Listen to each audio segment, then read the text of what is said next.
Do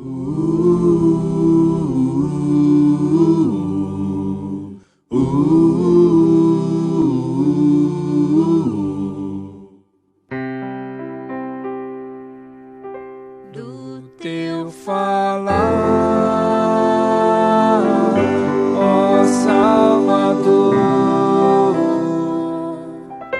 jamais vou duvidar, é encorajador. Alimento Diário, série A Igreja, Coluna e Base da Verdade. Título do volume 6, A Era dos Sete Espíritos. Autor Pedro Dong.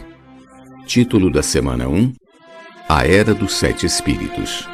Sábado, ler com oração João capítulo 5, versículo 36, parte B. As obras que o Pai me confiou para que eu as realizasse, essas que eu faço, testemunham a meu respeito de que o Pai me enviou. Deus confirma a palavra profética. Quando vemos o cumprimento dos sinais do fim dos tempos, como os acordos feitos entre Israel e os países árabes em 2020, o efeito da comportagem dinâmica na sociedade, o engajamento dos jovens alistando-se para lutar a batalha de Deus e a situação atual das igrejas, nós nos sentimos como embaixadores do céu, pois vemos a confirmação da palavra profética. Para comprovar que um profeta de fato fala por Deus, é necessário que o Espírito confirme o que ele falou. No Evangelho de João, os judeus insistiam em que Jesus provasse que era o enviado de Deus. Contudo, o Senhor sabia que eles tinham um coração endurecido e por essa razão não conseguiam enxergar que as obras que o Pai lhe havia confiado para realizar testemunhavam a seu favor. A confirmação de que Jesus era o enviado de Deus estava na realização de suas obras, porque somente Deus tinha poder para realizá-las. A porção de Romanos, capítulo 16, versículos 25 ao 27, nos mostra que a palavra profética está registrada nas Escrituras e é mandamento de Deus. A função da palavra profética é semelhante à da nuvem, conforme registrado no livro de Números, que só se movia segundo a ordem do Senhor. Na época do êxodo no deserto, quando a nuvem se levantava, Israel partia, e quando a nuvem parava, o povo permanecia acampado até ela se erguer novamente. Vemos assim que a palavra profética é a ordem de Deus para seu povo, e quanto a nós, cabe-nos apenas obedecer. Se fazemos isso, Deus honra a palavra profética e faz sua obra por meio do Espírito.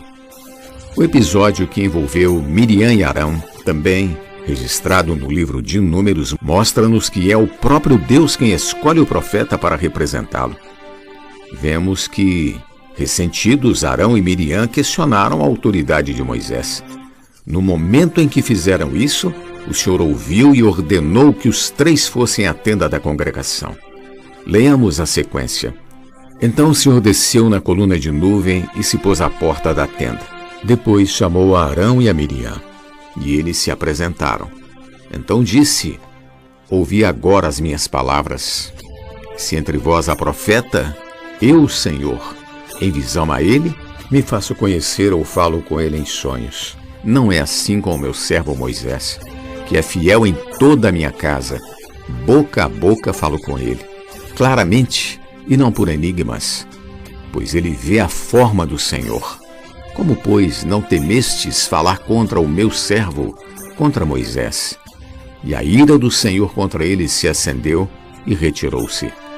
Números capítulo 12, versículos 5 ao 9. Essa porção de Números deixa claro que Deus escolheu Moisés para ser seu profeta, seu porta-voz diante de seu povo. Não adianta alguém querer chamar a atenção para si mesmo, pois a palavra profética provém do canal que Deus escolher e o Espírito aprovar. Semelhantemente, hoje Deus escolhe um canal para dispensar sua palavra que precisa se cumprir. Em Deuteronômio lemos: suscitar-lhes-ei um profeta do meio de seus irmãos semelhante a ti, em cuja boca porei as minhas palavras, e ele lhes falará tudo o que eu lhe ordenar. De todo aquele que não ouvir as minhas palavras, que ele falar em meu nome, disso lhe pedirei contas. Capítulo 18, versículos 18 e 19. Esse profeta que Deus suscitará é Jesus. Por um lado, se ele enviar sua palavra por meio de seus profetas e não a atendermos, acertaremos as contas com Deus. Por outro lado, se o profeta falar uma palavra que não procede de Deus, ele não a confirmará.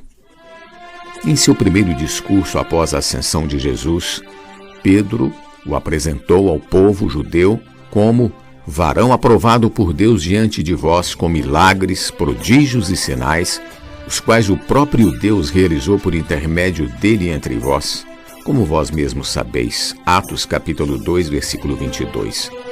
Jesus era enviado de Deus, aprovado por ele para falar em seu nome.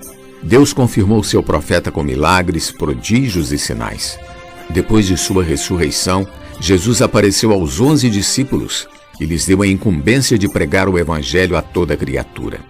Os discípulos obedeceram e o Senhor confirmava a palavra que pregavam por meio de sinais que se seguiam.